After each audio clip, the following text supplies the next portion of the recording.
They can dice it and splice it later. Okay. Do we look at each other, or do we look there? I want it to be like in camera, conversational. You know, I don't know. This is kind of But neat. interview-ish style. Okay. That's the crowd, maybe. Hello, crowd. Hello, crowd. Hello, internet.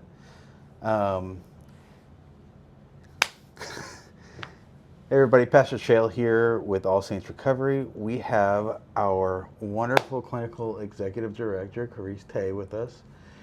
And I'm excited for her to kind of delve into a few different questions. The first one, and they're going to cut this and do whatever, but the first question I really have is, from a clinical perspective, what differentiates All Saints being a Christ-centered IOP with a really strong clinical piece from your run-of-the-mill standard clinical IOP? What are they getting on top of the regular, clinical piece that they're getting at every other IOP? Yes, Chael, you ask a very important question. Thank you. A very big question.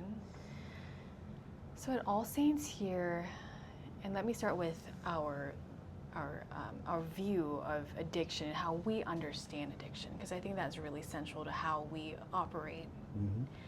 So at All Saints, we believe that addiction fundamentally has to do with disconnection. It's a disease of disconnection from your own body, yourself, your sense of identity, disconnection from God, right, and your sense of spirituality, and also profound disconnection with the people around you and your loved ones. So it's disconnection on a lot of different levels. And so just as I'm saying that, it feels like such a daunting task to begin to even deal with some of that. And what we do is we really try to support clients as they reconnect. And for somebody who, might have grown up in a place where connection was unsafe, that's obviously a very challenging thing to do.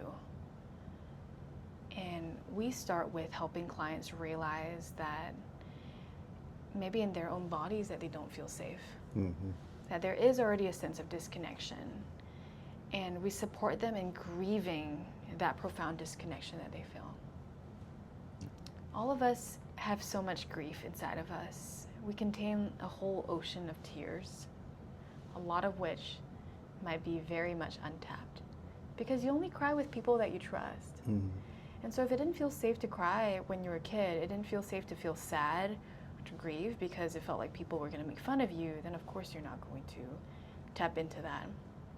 But that's also a big part of what makes us us, our emotions. And so I think a lot of it starts with having that safe space. And I'm going to argue here, this may be controversial, that actually this is a very radical way of thinking in recovery treatment. Because when you go to treatment, very often they start with telling you all the things that you have to do. You've got to go to 12-step meetings. Love 12-step, by the way. I'm not knocking it. We're not knocking it. You've got to find a sponsor. Again, you're going to need a sponsor. But again, it's a lot of different behavioral things that on a fundamental level may not feel safe for someone who's stepping to treatment. So before we get to the behavioral changes, we want to support them in feeling an internal state change. And I think the more that we learn about trauma and how it impacts the body, the more we start to realize that if we can just help the clients to feel safer in their bodies, that a lot of the behavioral change will actually happen pretty organically. Absolutely. And I think from that, going back to the 12-step piece, one of the idioms in there is, it's not for people that want it, it's for people that do it, which to a certain extent is true. Like, you have to want to do the work. But if the person doing it is just checking off boxes and they're still not being open to an experience or feeling safe enough to actually get everything out, you accomplish very little. And so I think kind of what I'm getting from you is that we're And the controversial piece, as you mentioned, is trying to work fundamentally on just getting someone whole and healthy and full of spirit enough to have courage to actually proceed with the rest of the process. Absolutely. Can I also add one thing about 12 step specifically? So if you really look at the origins of 12 step, right, and you're very familiar with that obviously, but you can see that actually the folks had a spiritual awakening, and then the steps actually proceeded in a very organic way. Because when you have that awakening, you want to take inventory, you want to reconnect with people. It actually comes after the fact. And there's obviously a lot of people that develop that awakening through the steps. But I almost want to argue that actually you almost want to have the awakening first, and then that's when you make those realizations and you go through the steps. 100%. And I mean, those spiritual awakening that they did have, the steps are in order for a reason. Yeah. And that you got to acknowledge there's something there, and you have to accept God's help to give you the courage to actually go through the rest of the process. Yeah. And it's amazing to me that in some clinical areas, it's there's not enough attention paid towards that, of just getting that spiritual piece down first, instead of just handing them in a worksheet and saying, examine absolutely. your areas and what's the problem. So yeah. It's also interesting how even accepting God's help, it is paradoxically, it requires so much courage, but also like none at all. Because it's for you to admit that you don't have it all and that you can't work your way into figuring all the problems out and getting all the solutions for yourself, that's somehow like very empowering, but also like you're realizing how little power you have, and those two things are happening at the same time.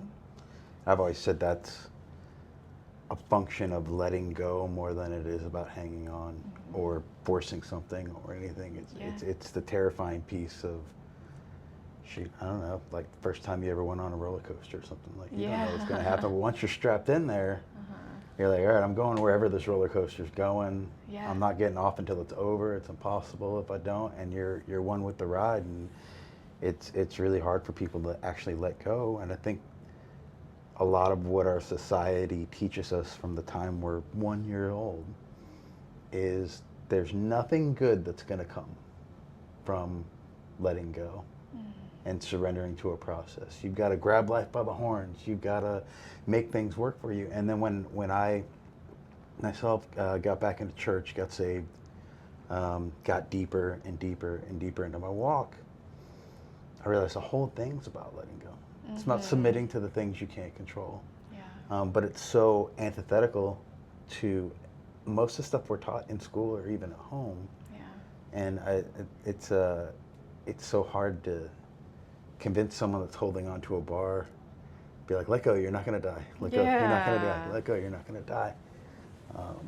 And it's clinically, I'm amazed at what you guys do on that. Thanks.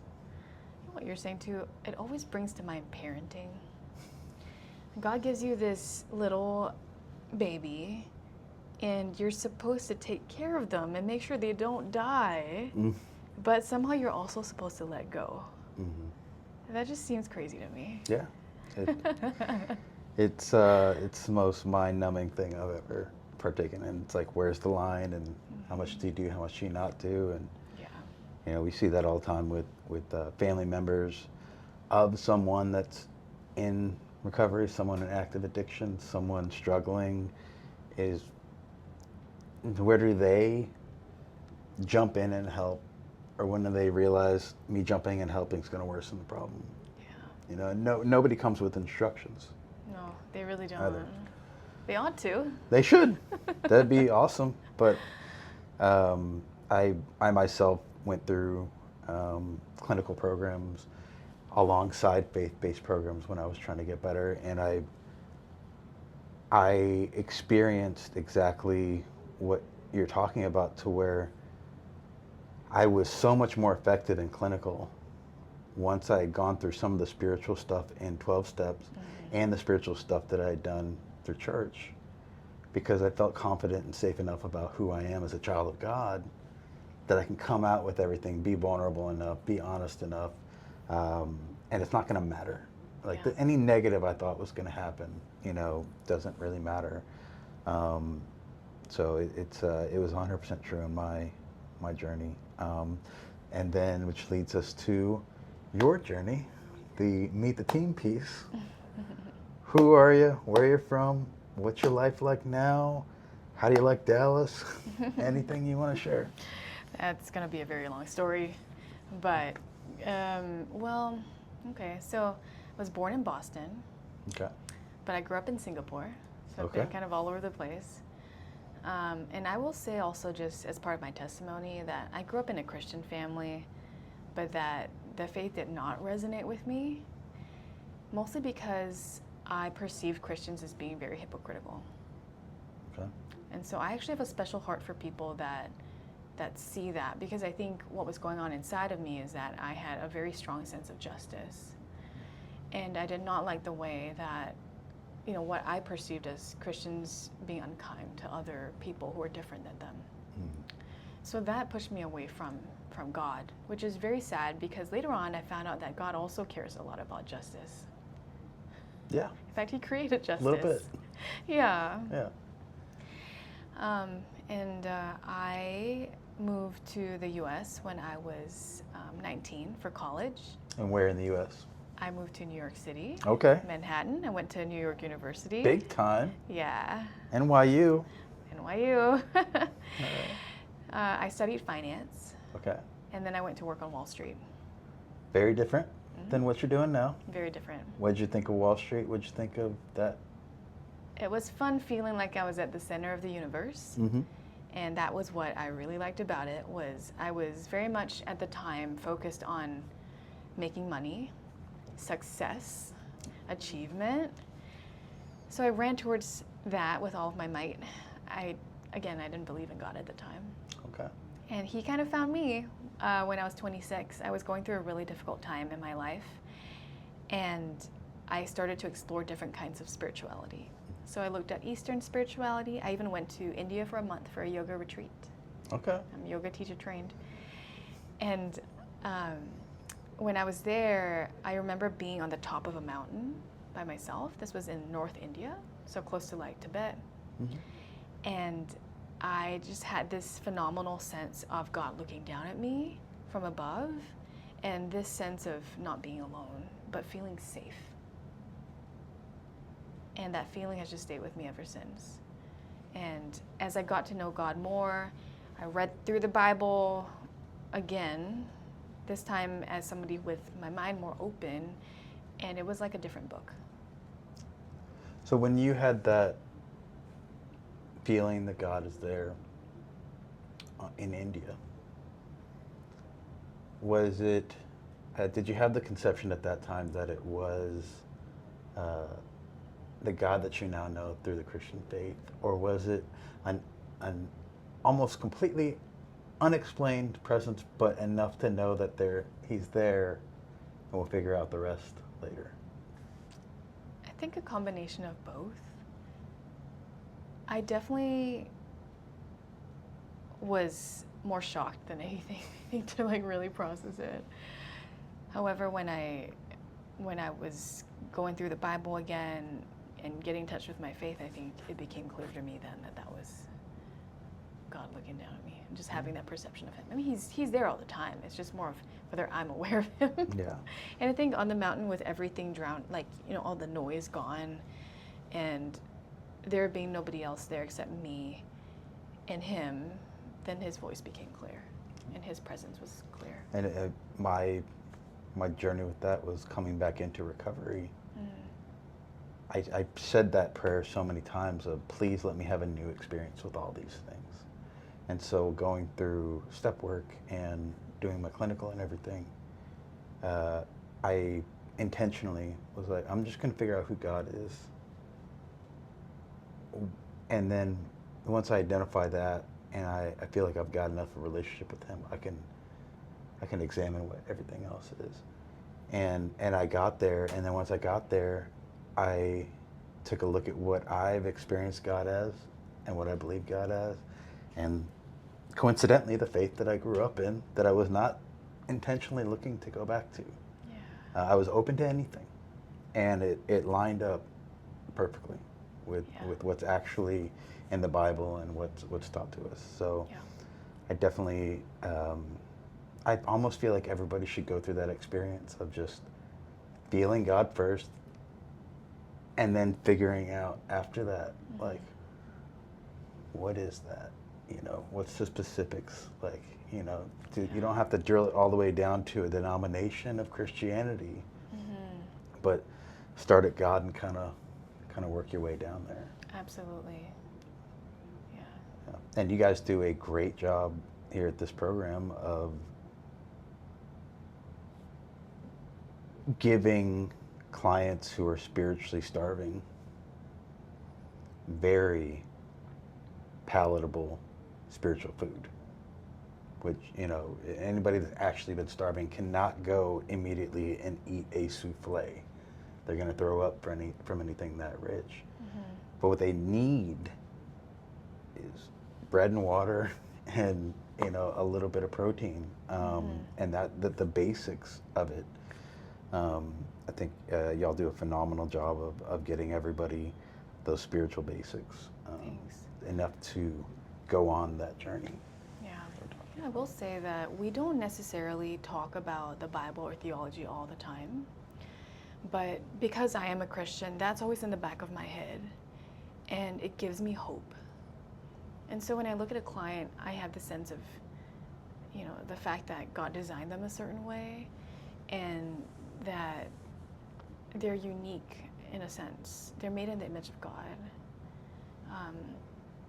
And I also have a sense of them having a future, you know, that's beyond what they can imagine. And I'm not here to show them what it is, but more to just support them, like, as they move towards that future on their own, and as they move towards that relationship with God that they want for themselves. So you had all that experience. You're a power broker on Wall Street. You're not getting everything you need, though. So you're unintentionally going out on a spiritual journey. You're starting to feel it, and then pandemic happens. That's right. Yeah. And what happened after that? So I ended up moving to San Antonio, which seems really random. I had gone to Israel the year prior in 2019 on a trip with some folks from San Antonio. Okay. A pastor from San Antonio had visited my parents' church in Singapore, and so when I was visiting them, I met him, and I signed up for his trip. Okay. So I went to San Antonio with this group of. I went to Israel with I went to Israel with these folks from San Antonio. Stayed in touch with them, and during COVID, I moved from New York to San Antonio to spend time with them. Wow. And then was that during pandemic or right before?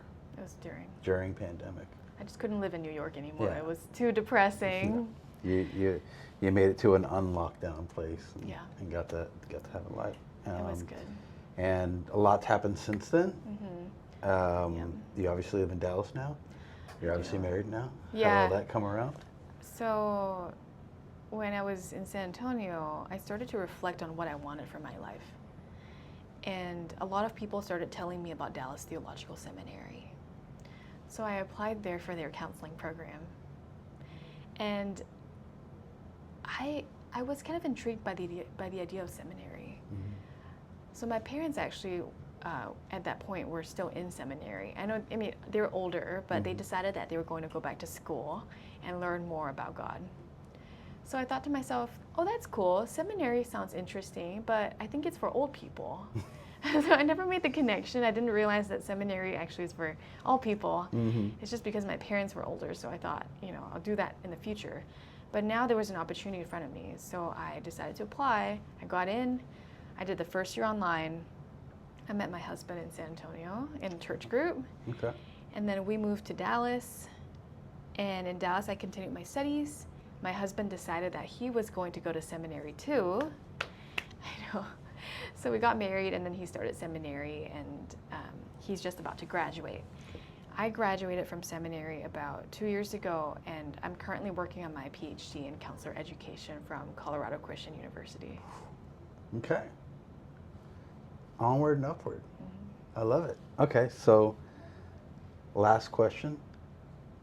What would you tell someone who's walking into All Saints for the very first time.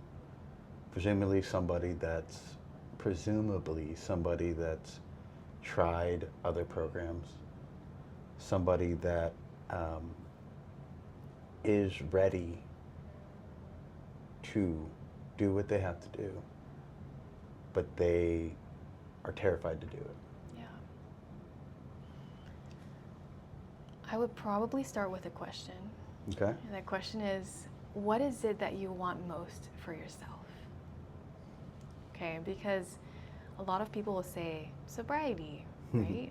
And then I'll say, what is on the other side of sobriety for you? Right? And what do you think they might say? Well, I know what was on the other side of sobriety for me now. Yeah. I was fortunate enough that I had been at bottom so many times that when I was finally this time ready, I told God, like, I don't care what's on the other side. I just don't want to be miserable anymore. Yeah. So a lot of clients have difficulty identifying what it is that they want. They know what they don't want. And for them, even connecting with a positive state like peace or connection or joy actually brings a lot of pain, because it brings all the times when they thought they were going to have that and they didn't. And so if the client is able to identify, oh, I want peace and joy, I would say, let's have a chat, right? We can support you in having what it is that you want most for yourself. And we can support you not in the sense that we have the answers for you, because we don't, but because we know that the answer is inside of you, and we want to support you in unlocking that. And that's where I was. You know, I'm always worried about guys and gals that come in who have what I call back problems, which is I got to get my car back, my wife back, my job back, all this stuff, because I can't guarantee that any of that's going to happen. Yeah. But if what you want is to feel okay, Yeah, exactly. and be whole, one way or another, then you're not going to care, what happens after that. Exactly. You're going to do your best, and that's it. The clients are very often looking for an external fix for an internal problem. And there is no external fix. Right. It's all internal. Right. Well, thank you so much. Hopefully the social media guys can clip this into something awesome. I hope so too. No, this is Thanks, great. Chael. Thank you so much. All I know right. that was longer than you. No, it was great. I actually really enjoyed